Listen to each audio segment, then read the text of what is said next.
trying to remember what I was going to do a video on. Give me a second. Oh, okay.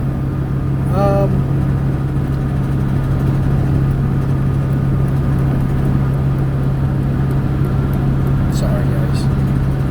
Sometimes my brain slows down. I have to get it cranked back up.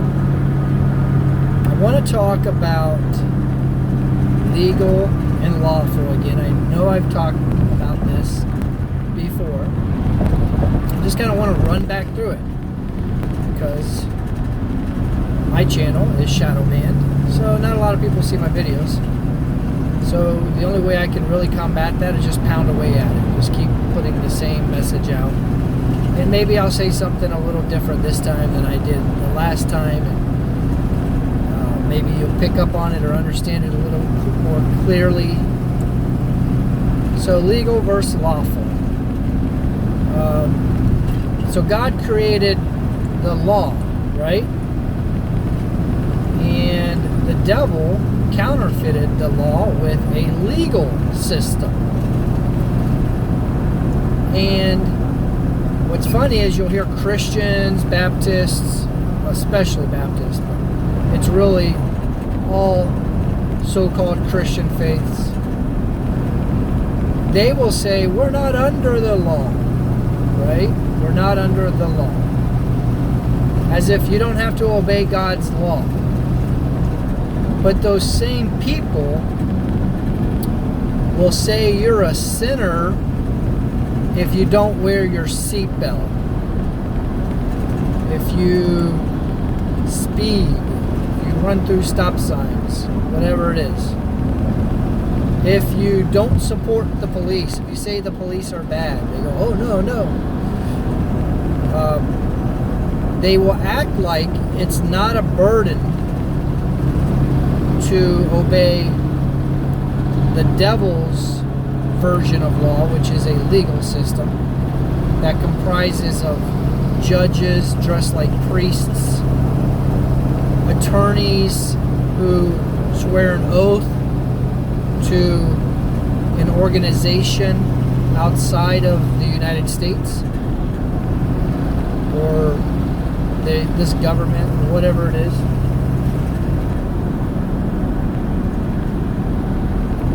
They believe that God put our current government, the United States of America, all caps, mind you, they believe that God put this government in place. And if you don't obey, if you don't wear your mask to church, or if your church doesn't shut down,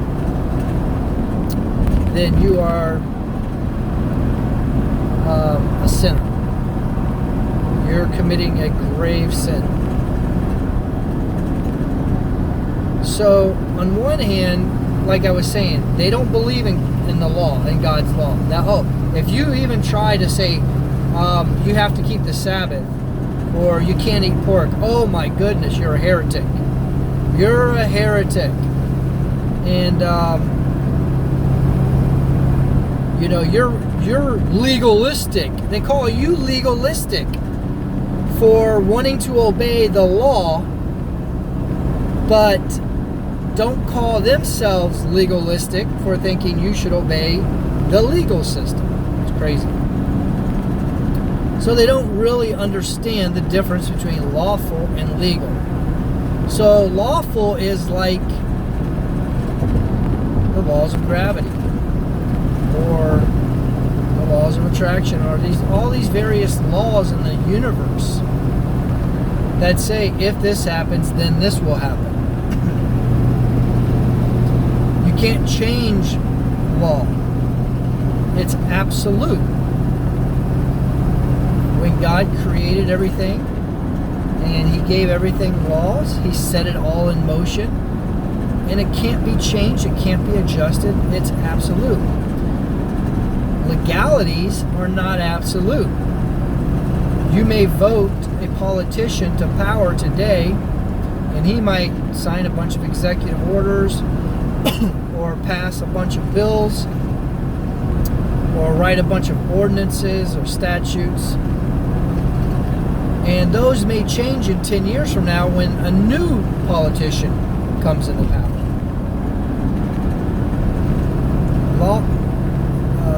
Let's see. Legislation, legalities, all the same thing. These are not absolute. They change depending on which way the wind's blowing, who's in power. It's all relative. It's not constant. Whereas God's laws are absolute and constant.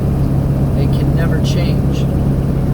So it's so hypocritical for a Calvinist fake Christian to say you are being legalistic when you're just trying to obey these absolute laws that God set in motion and cannot be changed, all right, and will never be changed.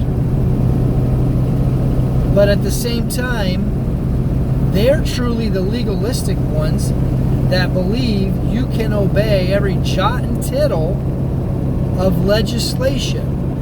And we're talking about a ton of legislation. We're talking about so much legislation it would fill football stadiums up to the rim with paperwork. Just stacks and stacks and stacks of rules and laws and ordinances and guidelines and directives and executive orders. And then they will say, should have done that. There's no excuse for ignorance of the law. Ignorance of the law is no excuse. Let me tell you, that's not the law you're talking about. That's the devil's artificial law. And there's a lot of excuse for ignorance of that because it's impossible to have every bit of that memorized. And, in one state it might be illegal to wear, it might be illegal not to have a seatbelt on. In another state it may. You are not expected to have to go and memorize every piece of legislation that has ever been passed. But they want to act like God wrote that on your heart, right? God wrote the legislation on your heart. Oh, but these other laws, you're just legalistic. That's not written on your heart, right? You're just being legalistic if you think we're supposed to keep the Sabbath even though God kept it on the very first week of creation, even though Jesus kept it, even though the apostles kept it, even though it's written and spoken of in Revelation that they will keep it. Now you're just being legalistic. See, God made it simple. Jesus broke it down very, very simple. He said, love God and love your neighbor. Boom. If you do that, you're covered. If you love God and love your neighbor, it's practically impossible to break God's law. I don't know how you could break God's law. Love God, love your neighbor. Everything will be encompassed in that. You'll do everything right if you truly love God and you truly love your neighbor. Right? So, the world, the devil's version of law, is not easy. It's very burdensome. It's very taxing. Yes, it's very taxing. It will exhaust you if you even attempt to keep up with it. And then let's just say you kept up with it. You memorize everything. All they got to do is go in and change a couple of numbers and mess it all up for you again. Which is why I'm not a proponent of people trying to beat the system from within the system. Constitutional thumpers, statute thumpers. Hey, you're violating my rights according to this statute 6921-400 of the code of this. You could spend the rest of your life memorizing those, and all they have to do is go in and change it by one decimal, one number, one letter, and now you've got to relearn it all over again. See, you're basically shooting mosquitoes mosquitoes one bullet at a time, right?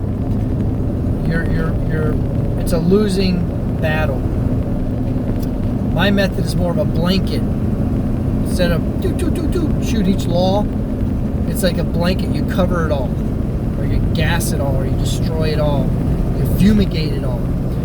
And my method is to understand that you're a man created in the image of God, okay?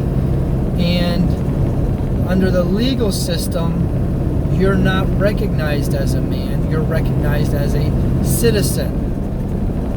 If you go into a courtroom, you're either a plaintiff or a defendant.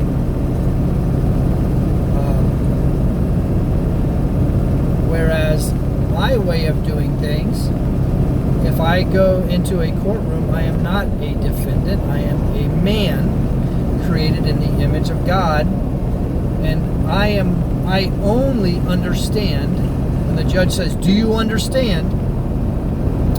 I only understand the law and God's law. I only stand under Jesus Christ. I don't stand under a legal system.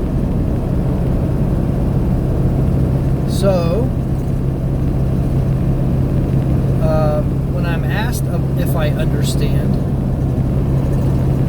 my answer is, I'm here to settle a debt with any man, woman, child who claims I've caused them harm, injury, or loss.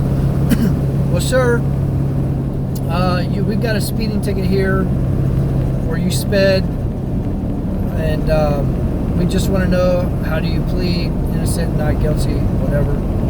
Well, I don't plead, first of all. I want to settle my debt. If I've caused somebody damage, harm, loss, injury, I want to take care of that and settle it up with them.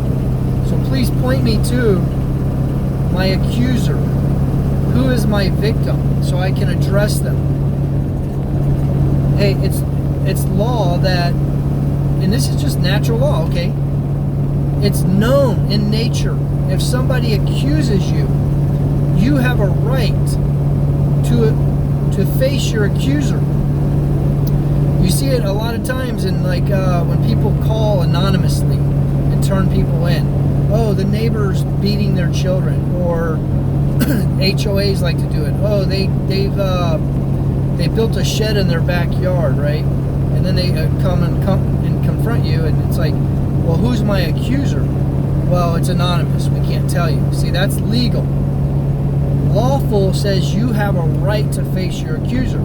So if you're in a courtroom and a judge is saying, how do you plead? Well, no, I'm not here to plead anything. I'm here to face my accuser and settle a debt. If I've caused them some type of damage, I certainly want to pay for it. Well, so you're asking, so I would be asking, who's the victim, right? And they go, well, it's the state of wherever you're at, the state of Georgia. Well, I've never met anybody by the name of state of Georgia. See, if you think about it, the state of Georgia, or whatever state you reside in, all that is a document, okay? It's just a piece of paper. It's like if you set up a company, XYZ company, right? XYZ company is not a man. It doesn't have flesh and blood. It's a name on a piece of paper, right? Well, that belongs to the company, okay?